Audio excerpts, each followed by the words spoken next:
우리 다시 한번 고백합니다. 예수님이 나의 구세주이십니다. 아멘. 얍기 봉독한 본문 말씀을 통해서 우리 한번 따라 하시겠습니다.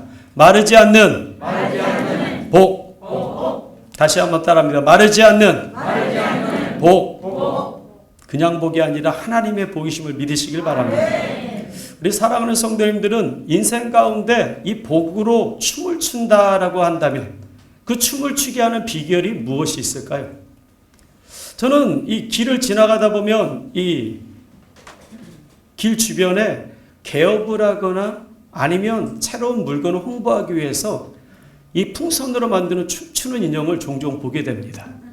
바람이 불 때마다 온 힘을 다해서 춤추면서 사람들에게 이리 오세요. 이것이 좋습니다. 라고 아주 광고하고 있는 것을 보게 됩니다. 그런데 그 춤추는 인형은 어떻게 만들어질까요? 아마 만들어진 다음에 그 춤추는 인형이 세우기 위해서는 이 공기가 들어가야 돼요. 근데 공기가 다 들어가면 곳곳이 서 있을 수는 있지만 춤은 출 수 없습니다. 일정량의 공기가 빠져야 서 있으면서 춤을 출 수 있다는 것입니다. 저는 그 춤추는 인형을 볼 때마다 이 복받는 비결에 대해서 생각을 하게 됩니다. 하나님이 주시는 축복은 어떨 것인가? 반드시 채워져야 될 것이 있다는 것이죠. 그런데 채워지기만 하면 목이 곧아서 춤을 출 수가 없습니다. 일정 부분 비워야 될 것이 있다는 것이에요. 그래야 채워지고 비워짐을 통해서 하나님의 인도함을 통해서 끊임없이 춤을 추면서 그 복 안에서 살아갈 수 있다. 이런 생각을 갖게 되었습니다. 우리 실업인, 우리 본부에 있는 모든 연합회 모두 합쳐서 이 하나님의 복으로 끊임없이 춤추는 그와 같은 삶이 되시기를 주님의 이름으로 축복합니다. 그렇다면 우리가 어떠한 것을 채우고 어떠한 것을 비워야 될까요? 첫 번째로 우리가 채워야 될 것이 있다는 것입니다. 오늘 본문 말씀은 우상 숭배가 만연했던 북이스라엘에 하나님께서 이제는 그 죄악이 만연한 북이스라엘을 징계하기 위해서 선지자 엘리야를 아방에게 보내서 이제는 그를 징계한다고 얘기합니다. 열왕기상 17장 1절 하반절은 이렇게 얘기합니다. 내가 섬기는 이스라엘의 하나님 야훼께서 살아계심을 두고 맹세하노니 내 말이 없으면 수년 동안 비도 이슬도 있지 아니하리라 하니라. 하나님을 떠난 우상 숭배하는 그와 같은 삶은 풍부한 것조차도 황폐하게 만든다는 것을 이야기하는 것입니다.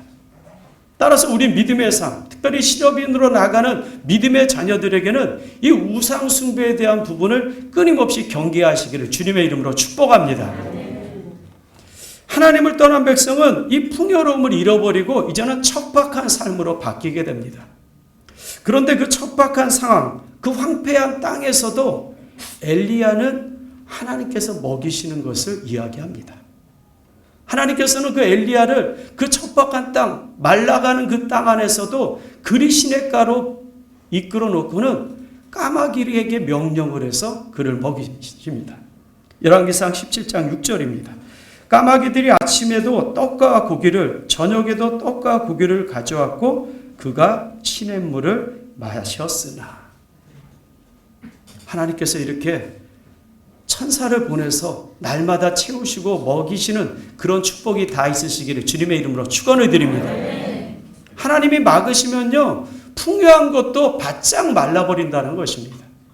그런데 하나님이 먹이시면 바짝 말라버린 황폐한 땅 안에서도 하나님께서는 끊임없이 공급하시고 채우시고 이끄신다는 것입니다. 이런 축복은 어떻게 해서 이루어질까요? 무엇을 우리에게 채워야 될까요? 열왕기상 17장 2절은 이렇게 얘기합니다. 야훼의 말씀이 엘리야에게 임하여 이르시되. 엘리야가 기적을 나타내고 엘리야가 모든 일을 감당할 때는 가장 먼저 무엇이 있었냐면 하나님의 말씀이 엘리야에게 임했다는 것입니다.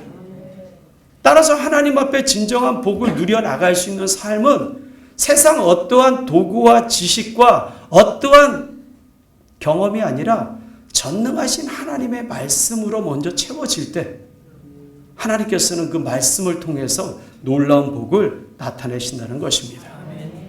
하나님의 말씀으로 채우시기를 주님의 이름으로 축복합니다. 아멘. 저 강원도 쪽에 보면 바닷가에 사는 어부들은요, 수천만 원을 들여서 격자 모형의 콘크리트를 만들어서 그것을 바다 깊은 곳에 내려놓는다고 합니다. 수천만 원이 들어가는 그 구조물을 바닷속에다 집어넣을 때 어느 누구도 그들의 어리석다, 왜 그런 무모한 짓을 하느냐고 어느 누구도 얘기하지 않는다고 합니다. 왜냐하면 바둑판 모양의 이 격자 무늬의 구조물은 바닷속에 들어가게 되면 어느 시간이 지난 다음에 그 격자 모양의 콘크리트가 물고기들의 집이 된다고 합니다. 그것을 어초라고 합니다. 어초가 생기면요, 이제는 어부들이 어느 순간 어느 환경에 가서도 그 지역에 가서 그물을 내리면 언제든지 만선을 기대할 수 있는 은혜가 된다는 것입니다. 따라서 내가 드리고 내가 수고하고 애쓰고 나가는 그 삶이 내가 손해가 되는 것이 아니라 도리어 축복의 삶, 복받는 삶, 복으로 춤을 추는 삶으로 나아갈 수 있다는 것입니다. 이 강등에 어부들에게 어초가 있다 그러면 우리 믿음의 사람들에게는 무엇이 계속 지어져야 될까요? 바로 말씀은 하나님의 말씀의 집이 우리의 심령 가운데 끊임없이 지어져야 됩니다. 내가 말씀으로 심령 속에 끊임없이 채워지고 내 말씀으로 심령 속에 끊임없이 가득 차게 되면 그때부터 하나님의 말씀이 들리게 됩니다.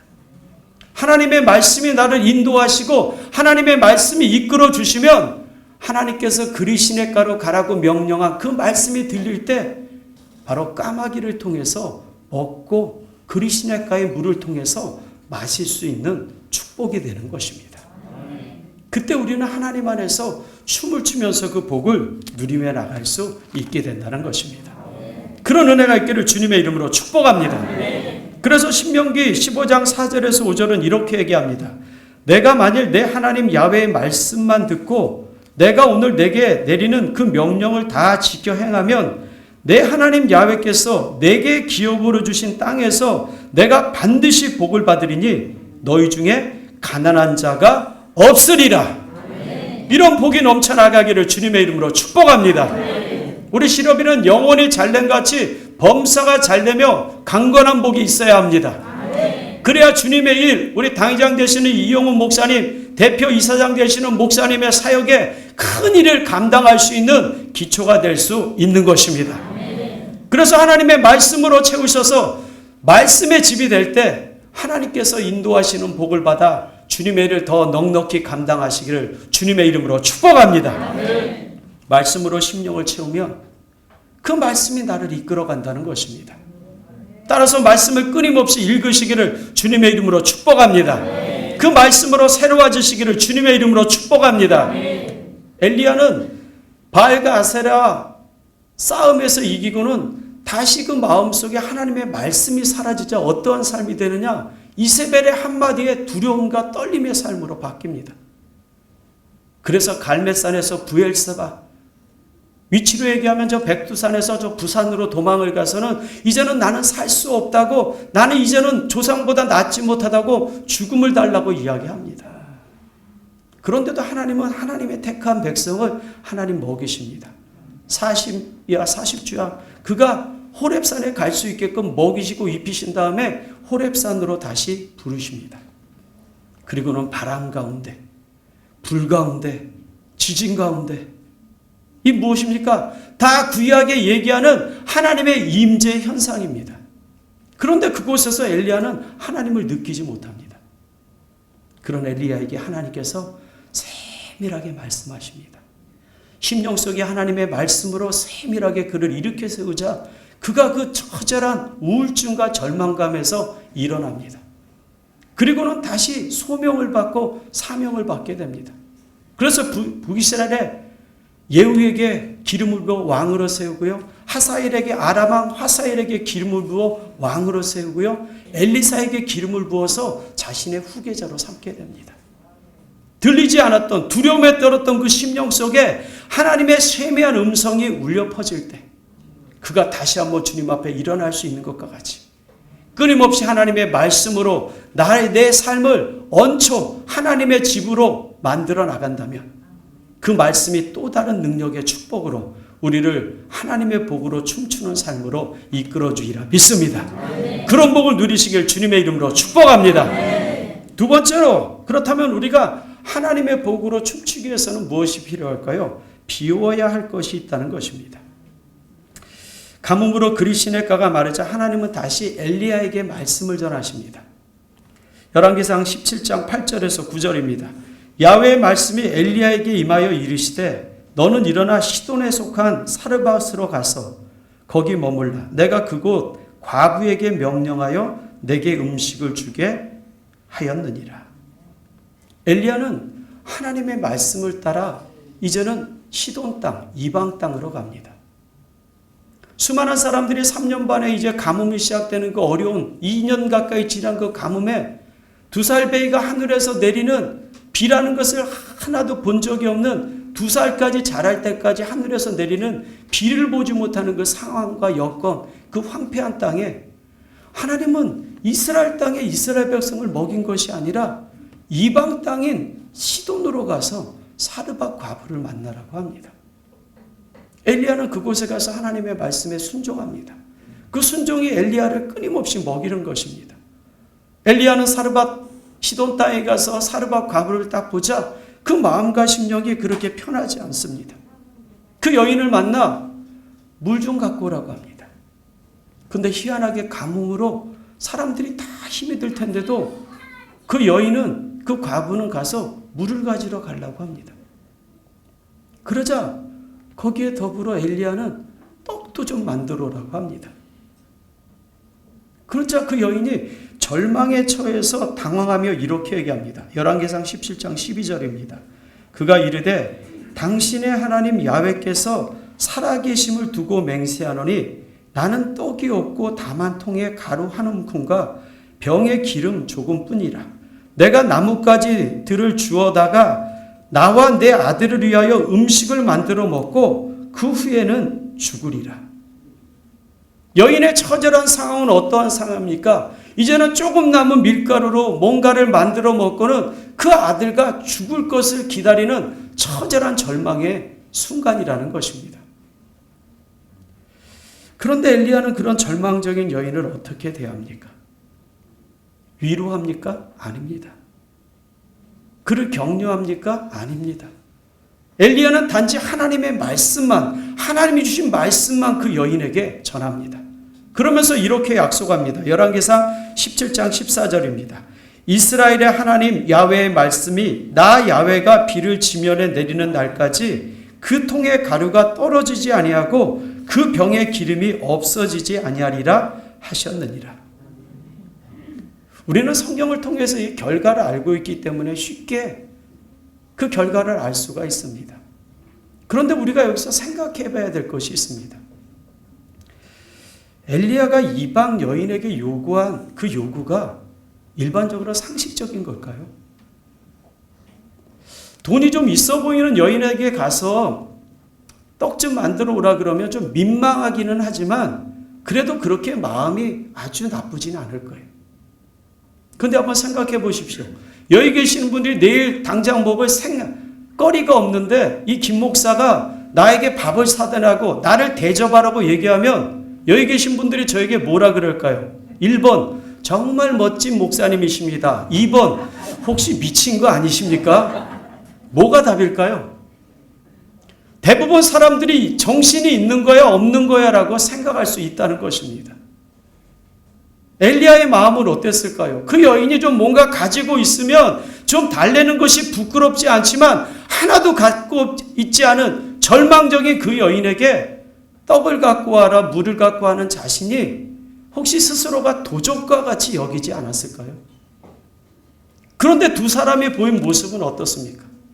엘리야도 자신의 생각과 자신의 판단이 있지만 하나님의 약속의 말씀을 따릅니다. 그 여인은 뭐라고 합니까? 내 하나님이 아니십니다. 당신의 하나님이라고 합니다.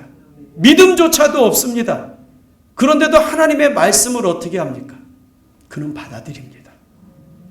그리고는 순종합니다. 하나님의 축복을 받기 위해서는 내 생각과 내 주장과 내 견해를 내려낼 때가 있다는 것입니다. 내 삶이 없고 내 삶이 가진 것이 없을지라도 하나님의 뜻이고 하나님의 영광을 위한다면 내놓을 줄 아는 삶이 될 때 그것이 진정한 축복의 삶으로 변화될 수 있다는 것입니다. 한번 생각해 보시기 바랍니다. 엘리야가 그 여인의 환경을 바라보고 도저히 하나님, 나는 저 여인에게 물이나 떡을 가지고 오게 할 수 없습니다라고 얘기했다면 기적이 일어났을까요? 기적은 일어나지 않습니다. 그 여인이 엘리야의 말에 미쳤습니까? 라고 거부를 했다면 자신이 받을 수 있는 마르지 않는 축복을 걷어차는 삶이 될 수밖에 없었다는 것입니다. 하나님의 축복은요, 하나님의 말씀에 따라서 하나님이 원하시는 대로 이끌어 나갈 때 진정한 복이 있게 된다는 것입니다.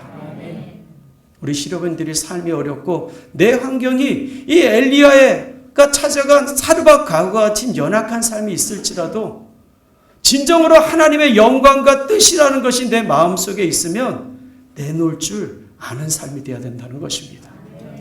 시려빈의 부흥을 위해서 하나님의 은혜를 생각하면서 작은 것이라고 내놓을 때 우리는 오병이어의 기적을 주님을 통해서 맛볼 수 있게 되는 것입니다. 그런 은혜가 주님의 이름으로 넘치시기를 축복합니다. 그래서 성경은 우리에게 이렇게 명령합니다. 고린도후서 10장 5절입니다. 모든 이론을 무너뜨리며 하나님 아는 것을 대적하여 높아진 것을 다 무너뜨리고 모든 생각을 사로잡아 그리스도에게 복종하게 하니. 바로 하나님의 약속의 말씀, 예수님께서 기르시고 인도하시는 그 축복의 은혜를 내가 날마다 사모하며 마르지 않는 축복의 삶으로 춤추기를 원한다면 바로 예수 그리스도의 그 생명의 말씀 안에 우리가 날마다 우리의 생각을, 우리의 삶과 주장을 비울 줄 아는 삶이 될 때 우리는 마르지 않는 복으로 춤을 추며 살아가는 능력이 되리라 믿습니다. 그런 복을 다 누리시기를 주님의 이름으로 축복합니다. 그렇다면 하나님 앞에 우리가 채우고 우리가 비웠다면 세 번째 우리는 어떻게 해야 될까요? 우리는 따라합니다. 받아야 합니다. 오늘 무엇을 받아야 할까요? 마르지 않는 복을 받아야 합니다. 오늘 열왕기상 17장 16절입니다. 야훼께서 엘리야를 통하여 하신 말씀과 같이 통의 가루가 떨어지지 아니하고 병의 기름이 없어지지 아니하니라. 이런 축복이 우리 시러빈 여러분들의 삶과 가정과 직장과 사업장에 넘치시기를 주님의 이름으로 축복합니다. 그런데 오늘 본문 말씀은요, 우리가 그런 축복을 받을 수 있는 비결을 정확하게 가르쳐주고 있습니다. 이런 축복을 누가 받았을까요? 목이 곧아서 끊임없이 하나님을 대적하고 우상 숭배했던 이스라엘 백성들이 아니라는 것입니다. 출애굽기 33장 3절입니다. 너희를 젖과 꿀이 흐르는 땅에서 이르게 하려니와 나는 너희와 함께 올라가지 아니하리니 너희는 목이 곧은 백성인즉 내가 길에서 너희를 진멸할까 염려함이라 하시니. 바로 하나님께서 약속하신 젖과 꿀이 흐르는 가나안 땅으로 가라고 하는데도 현재 보여지는 10명의 정탐꾼과 같이 보여지는 사실만을 바라보고 두려움에 떨었다는 것입니다. 우리가 12명의 정탐꾼 그러면 단순히 생각하는데 그렇지 않습니다. 실업에도 보면요, 나머지 능력 있는 분들을 부회장님으로 세우시고 그 모든 것을 회장님이 관여하십니다. 능력이 없는 분들을 세웠을까요? 아니요. 가장 능력이 있는 분들을 세우신 겁니다. 12 정탐꾼이라고 하는 것은 가장 능력 있는 사람들을 각 지파에서 뽑아서 보낸 겁니다. 그들은 자신의 총명함과 자신의 생각을 가지고 그 모든 가나안 땅을 다 40일 동안 보고는 와서 보고한 10명은요. 하나하나 사실만을 얘기합니다. 거인들이 있고요. 성이 너무나 튼튼해서 우리는 들어갈 수 없습니다. 그런데 여호수아 갈렙은 뭐라고 합니까? 아닙니다. 그들이 아무리 강할지라도 전능하신 하나님의 약속의 말씀이 있기에 우리는 그 땅을 점령할 수 있습니다. 이런 믿음으로 나가시기를 주님의 이름으로 축복합니다. 그런데 이스라엘 백성들은 10명의 정탐꾼의 말을 듣고 목이 곧은 그 교만함을 통해서 하나님의 말씀을 거절합니다. 그러자 하나님이 나는 이제 너희들과 같이 올라가지 않겠다고 이야기합니다. 바로 목이 곧고 교만이 많은 사람들은 하나님의 복을 받을 수 없다는 것입니다. 그래서 잠언서 29장 1절은 이렇게 얘기합니다. 자주 책망을 받으면서도 목이 곧은 사람은 갑자기 패망을 당하고 피하지 못하리라. 하나님께서 가르쳐 주시고 하나님께서 그 마음을 흔들어 주실 때 돌이켜서 주님의 뜻 가운데 살아가시기를 주님의 이름으로 축복합니다. 왜냐하면 하나님이 막으시면요, 풍요도 황폐하게 되고요, 하나님이 복을 주시면요, 그 황폐한 땅에서도 기가 막힌 기적과 능력을 맛볼 수 있기 때문에 그렇습니다. 하나님께서는 이스라엘 백성들, 목이 곧은 이스라엘 백성들을 축복한 것이 아니라 아무도 돌보지 않을 것 같은 저 이방 땅에 누구도 관심이 없는 그 여인 시돈에 있는 그 사르밧 과부를 하나님은 기억하고 계십니다. 그리고는 엘리야를 그에게 보냅니다. 그리고는 하나님의 말씀에 순종하는 그 사르밧 과부에게 하나님은 약속의 말씀대로 통에 가루가 마르지 않고 병에 기름이 마르지 않는 축복의 삶으로 채워주신 것입니다. 오늘도 하나님께서는 우리를 찾고 계세요. 어떠한 사람을 찾을까요? 목이 곧아서 택한 선민이라고, 나는 이제는 하나님의 선택받은 민족이라고 목이 곧아 하나님의 말씀을 외면한 그런 백성을 찾는 것이 아니라 이방인일지라도 하나님의 약속의 말씀이 있다면 내 가진 조그만 것이라도 다 내놓겠다고 하신 그 사르밧 과부와 같은 사람을 찾고 계십니다. 그 내놓은 그 믿음의 삶을 통해서 하나님은 이렇게 약속합니다. 신명기 28장 8절입니다. 야훼께서 명령하사 내 창고와 내 손으로 하는 모든 일에 복을 내리시고 내 하나님 야훼께서 내게 주시는 땅에서 내게 복을 주실 것이며. 오늘도 하나님께서는 이 예배를 통해서 엘리야와 같이 하나님의 생명의 말씀을 우리에게 전하고 계십니다. 너희들이 마르지 않는 복으로 춤을 추기를 원하느냐? 이 예배 가운데 선포된 말씀을 마음속에 품어라. 또한 너희들이 기도할 때 내가 말하는 말씀을 마음속에 품어라. 또한 하나님 앞에 찬양 드리며 나갈 때 그 찬양의 말씀으로 마음에 품고 나가면 하나님이 그 말씀에 순종하는 그 믿음의 삶이 오늘도 넘치는 복으로, 이 약속하신 모든 축복으로 가득 채워주리라 믿습니다. 아멘. 그런 믿음의 삶으로 다시 한번 회복이 되고 부흥이 되는 우리 실업인이 되기를 예수님의 이름으로 축원을 드립니다. 축원을 드립니다. 축원을 드립니다. 기도하겠습니다.